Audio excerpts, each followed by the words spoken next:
දැනුමට එහා ගිය යමක්. අයිබෝන් කියලා අද සියලු දෙනා සාදරයෙන් පිළිගන්නවා පසීමිසි YouTube channel එකට. ඔන්න ඉතින් එහෙනම් අදත් මම ඔයගලන්ට වටින වීඩියෝ එකක් අරන් ආවිල්ලා තියෙනවා. ඉතින් මම හිතනවා මේක ගොඩක් අයට වැදගත් වෙයි කියලා. මොකද අද මම කතා කරන්න හදන්නේ අපි අපගේ setup එකට අලුතෙන් ගන්න හෝ second hand ගන්න උපකරණයක තියෙන්න ඕනි දේ මොනවද, අපි ඒව ගනිද්දි සැලකිලිමත් වෙන්න ඕනි මොනවද කියලා මම අද ඔයගොල්ලෝ එක්ක කතා කරනවා. ඉතින් විශේෂයෙන් මම අද කතා කරන්නේ අපි second hand උපකරණයක් ගන්න. අපි හිතමු අපි කවුරු හරි පාවිච්චි කරපු දෙයක් මිලදී ගන්නවා නම් ඔයගොල්ලෝ දන්නවා අපි second hand බඩුවක් ගත්තොත් අපි ඒක ගනිද්දි අපි බලන්න ඕනි මොනවද. මොකද මම මේක කරන්න හේතුව තමයි ගොඩක් අය second hand උපකරණයක් ගනිද්දි ගොඩක් අය ඇත්තටම කතා කරුවොත් ගොඩක් අය දන්නේ නැහැ තමන් ගන්න ඕනි මොකද්ද, තමන් ගන්නකොට ඒක බලන්න ඕනි මොනවද, ඒක චෙක් කරන්නේ කොහොමද, එතකොට ඒවැය තියෙන බලන්න ඕනි කරුණු මොනවද කියලා දන්නේ. ඉතින් මං හිතුවා මට ගොඩක් අය කිව්වා මගේ channel එක බලන්න ඇගුවා අයියේ මෙන්න එහෙම මම මේක ගන්න ගිහලා අහු වුණා, මල්ලි මම මෙන්න මේක ගන්න ගිහලා අහු වුණා, මෙන්න මේ විදිහටම අහු වුණා. ඉතින් ඒ විදිහට වෙන එක නවත්තන්න ඕනි. ඉතින් අපි ගැන වීඩියෝ එකක් කරලා දාමු කියලා ගොඩක් අය මම ඉල්ලුවා. ඉතින් ඒ හින්දා මම මේ වීඩියෝ එක කරන්න හිතුවා. ඇත්තටම මමත් මුල් කාලේදී මේ ශේෂ්ත්‍රයට ඇවිල්ලා මුල් කාලේදී මමත් ගොඩක් අයට අහුණා බඩු එහෙම නැත්නම් උපකරණ මිලදී ගනිද්දි. ඉතින් ඒ හින්දා මම අද ඔයගොල්ලන්ට වීඩියෝ එක කරන්න ඕනි කියලා හිතුවා. ඉතින් මම ප්‍රධානම කරුණු පහක් ගැන කතා කරන්න හිතුවා ඔයගොල්ලෝ එක්ක. අපි සෙකන්ඩ් හෑන්ඩ් උපකරණයක් ගනිද්දි මොනවද ඒකේ බලන්න ඕනි කියලා. ඉතින් මම ඔයගොල්ලන්ට කරුණු පහ ඉතාමත් පැහැදිලිව කියලා දෙන්නම් අපි කොහොමද ඒවා බලලා ගන්න කියලා. ඉතින් අපි පළවෙනි කරුණ කතා කරමු.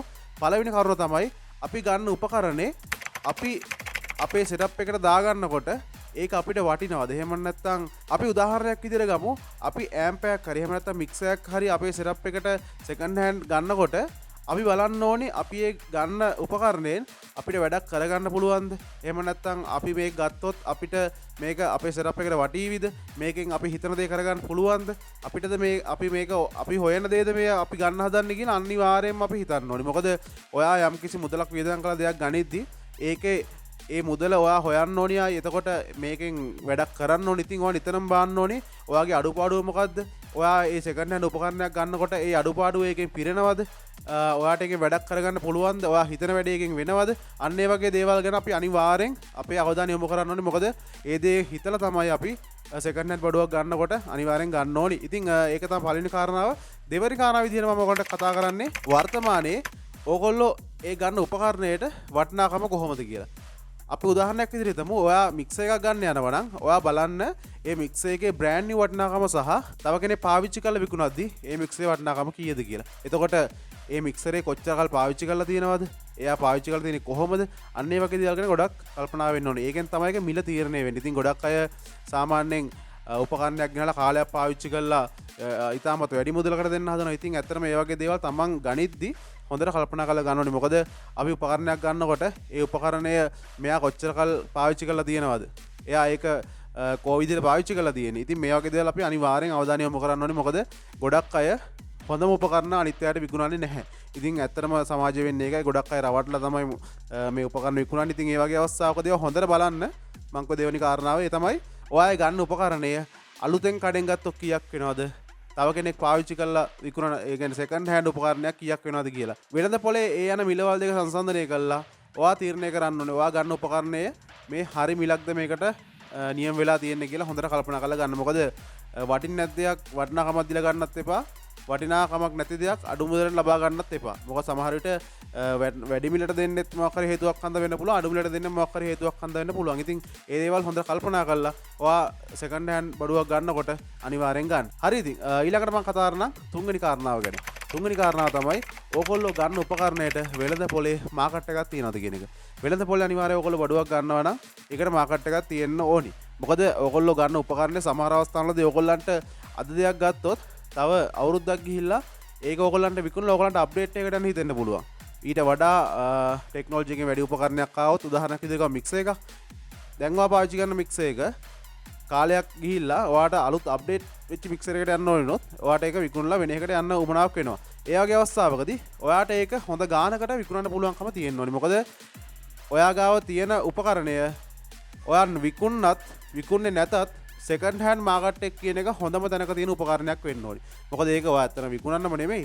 ඔයා ගාව තිබ්බත් ඒකේ අමුතු වටිනාකමක් හැදෙනවා ඔයා ගාවේ උපකරණේ තියෙනකොට. ඉතින් ඇත්තටම ඒක ගොඩක් වටිනවා. ඔයා ගන්න උපකරණය හොඳට බලනවා සෙකන්ඩ් හෑන්ඩ් ගන්න උපකරණය මේක වෙළඳ පොලේ හොඳ මාකට් එකක් තියෙන උපකරණයක්ද කියලා. ඉතින් ඒක තමයි මම අද කතා කරන තුන්වෙනි එක. හතරවෙනි එක තමයි ඔයා ගන්න උපකරණය හොඳට බලන්න ඒක කන්ඩිෂන් එක කොහොමද කියලා. ඒක රිපෙයාර් කරලා තියනවද? ඒක පෙනුම කොහොමද? මොකද ඇත්තටම වර්තමානයේ ගොඩක්ම දෙනෙක් බලන්නේ අපි සවුන්ඩ් සිස්ටම් එකක් පාවිච්චි කරනවා නම් ඒ සවුන්ඩ් සිස්ටම් එකේ ලස්සනත් ගොඩක් අය බලනවා. මොකද ඔයා තැනකට ගිහිල්ලා ඒ දේවල් ඉන්ස්ටෝල් කරද්දි ඒ දේවල් බලනවා ඒක කොහොමද ඒක තියෙන්නේ, ඒවා හොඳයිද, ඔයා කස්ටමර් කෙනෙක් ඔයාලට වැඩක් දුන්නොත් බලනවා එයාගේ බඩුවල පිළිවෙල කොහොමද, ඒ දේවල් අනිවාර්යෙන් බලනවා. ඉතින් ඒ වගේ සෙකන්ඩ් හෑන්ඩ් උපකරණයක් ගන්නදී ඒකේ තියෙන කන්ඩිෂන් එක එයාගේ රිපෙයාර් කරලා දෙන්නේ වගේ දේවලුත් අනිවාර්යෙන් බලන්න ඕනි. ඊට පස්සේ මම කතා කරන පස්වෙනි කාරණාව තමයි වැදගත්ම කාරණාව. මොකක්ද දන්නවද? අනිවාර්යෙන්ම ඔයා සෙකන්ඩ් හෑන්ඩ් උපකරණයක් ගනිද්දී ඔයා බලන්න ඕනි මේක ලංකාව ඇතුළේ රිපෙයාර් කරන්න පුළුවන් උපකරණයක්ද කියලා. මොකද සමහර උපකරණ තියෙනවා වර්තමානයේ ලංකාවේ රිපෙයාර් කරන්න අමතර කොටස් නැති ඒවා. මොකද ඒ වගේ දෙයක් ඔයා ගත්තොත් අනිවාර්යයෙන්ම ඔයාට ලොකු කට්ටක් ගන්න වෙනවා යම්කිසි අවස්ථාවක ඔයා ගන්න උපකරණයේ ෆෝල්ට් එකක් ආවොත්. ඉතින් මම කියනවා ඔයගොල්ලෝ උපකරණයක් ගන්නකොට අනිවාර්යෙන් බලන්න මේ උපකරණය ලංකාව ඇතුළේ රිපෙයාර් කරන්න අමතර කොටස් තියෙනවද කියලා. මොකද මම දන්න කීප දෙනෙකු මට ඒ වගේ දෙයක් කිව්වා ලංකාවේ අමතර කොටස් නැහැ ඒ උපකරණ රිපෙයාර් කරන්න. එහෙම අවස්ථාවකදී පිටරටින් ගෙන්නලා හරි ඒක හදන්න උනොත් ලොකු වියදමක් දරන්න වෙනවා. ඉතින් ඒ වගේ අවස්ථාවකදී ඔයා යම්කිසි උපකරණයකට මුදලක් වියදම් කරලා තියෙනවා නම් ඒ වගේ ඒකට සමානම ගුණයක් ඔයාට ඒක රිපෙයාර් කරන්නත් වියදම යනවා. ඉතින් ඒ වගේ දේවල් හොඳට කල්පනා කරලා ඔයා උපකරණයක් ගන්නකොට ගන්න. මොකද ඒක ගොඩක් වටිනවා. මොකද ඔයා ගන්න උපකරණය ඔයා ගාව තියෙන එක ඔයාට ඒකෙන් වැඩක් කරගන්න පුළුවන් දේ රඳාපවතිනවා. ඒ උපකරණය රිපෙයාර් කරන්න ලංකාවේ අමතර කොටස් එහෙම නැත්නම් අමතර උපාංග තියෙනවා. මොකද සමහර අවස්ථාවලදී අපි අතින් ෆෝල්ට් ඇති වෙලා එහෙම නැත්නම් මොනවා හරි සිදුවීමක් උඩ ඇම්ප් එක රිපෙයාර් කරන්න ඇම්ප් එකක් හෝ මික්සර් එකක් මොකක් හරි රිපෙයාර් කරන්න අවස්ථාවක් එන්න පුළුවන්. ඕනේ උපකරණයක්. ඒ වගේ අවස්ථාවකදී උපකරණය රිපෙයාර් කරගන්න ලංකාවේ ඒ අමතර කොටස් නැත්නම් ස්පෙයා පාර්ට්ස් නැත්නම් ඒක ඇත්තරම අපිට ලොකු ඔලුවට ඒක ඉස්සරහදයක් වෙනවා. මොකද අපිට හදන්න විදියකුත් නැහැ, අපිට වැඩක් කරගන්න විදියකුත් නැහැ. ඉතින් ඒ දෙත් අනිවාර්යයෙන්ම ඔයගොල්ලෝ කල්පනා කරලා බලන්න ඕනේ දෙයක්. ඉතින් මම හිතනවා මම අද කිව්ව කාරණා පහ ඔයගොල්ලන්ට ගොඩක් වැදගත් වේවි. ඉතින් මම ඒ කාරණා පහ නැවතත් කියන්නම්. පළවෙනි එක තමයි ඔයගොල්ලෝ උපකරණයක් ගන්නකොට ඔයගොල්ලෝ හොඳට බලන්න ඒක ඔයගොල්ලන්ට වටිනම උපකරණයද කියලා. ඒක ඔයගොල්ලන්ගේ වැඩේ කරගන්න සුදුසුම උපකරණයද කියලා ඔයගොල්ලෝ හොඳට බලන්න. ඊට පස්සේ දෙවෙනි කාරණාව තමයි ඔයගොල්ලෝ උපකරණයක් ගනිද්දී ඒකේ වර්තමාන වෙළඳ පොලේ වටිනාකම හොඳට ඔයගොල්ලෝ බලන්න. අලුතෙන් ගත්තොත් කීයද මේක, එහෙම නැත්නම් සෙකන්ඩ් හෑන්ඩ් විකුණනොත් කීයද කියලා ඔයගොල්ලෝ ගන්න. උදාහරණයක් විදිහට ඇම්ප් එකක් ගත්තොත් ඒ ඇම්ප් එකේ අලුතෙන් ගත්තොත් කීයද, සෙකන්ඩ් හෑන්ඩ් විකුණනොත් කීයද කියලා හොඳට කල්පනා කරලා ඒ දේවල් මිල සංසන්දනය කරලා ඔයා ගන්න හදන උපකරණයේ මිල හරිම මිලද කියලා හොඳට හොයලා බලන්න. ඊට තුන්වෙනි එක තමයි ඔයා ගන්න උපකරණයේ සෙකන්ඩ් හෑන්ඩ් මාකට් එක හොඳ තැනක තියෙනවද කියලා බලන්න. මොකද සෙකන්ඩ් හෑන්ඩ් මාකට් එකකින් අනිවාර්යෙන් වැදගත් වෙනවා. ඔයා ගාව එක තිබුණත් ඔයා විකුණනත් ඔයාට ඒක ගොඩක් වැදගත් වෙනවා. ඊට පස්සේ හතරවෙනි එක තමයි ඔයා ගන්න උපකරණයේ කන්ඩිෂන් එක හොඳයිද, රිපෙයාර් කරලා තියෙනවද, අන්නේ දේවල් අනිවාර්යෙන් බලන්න. ඊට පස්සේ පස්වෙනි එක තමයි මම කියුවේ වැදගත්ම දේ ඔයා ගන්න උපකරණයේ ලංකාව තුල රිපෙයාර් කරන්න පුළුවන් හොඳ මට්ටමක තියෙන අමතර කොටස් එහෙම ස්පෙයා පාර්ට්ස් තියෙන උපකරණයක්ද කියලා හොඳට හොයලා බලලා ගන්න. ඒක වටිනම දෙයක්. ඉතින් මම හිතනවා මම මේ කියපු කාරණා පහ ඔයගොල්ලෝ ගොඩක් වැදගත් වේවි කියලා. මේ වගේ තවත් වැදගත් වීඩියෝ එකකින් මම ඔයගොල්ලෝ ඉදිරියේදී හමු වෙන්නම්. එහෙනම් සියලු දෙනාටම ජය වේවා.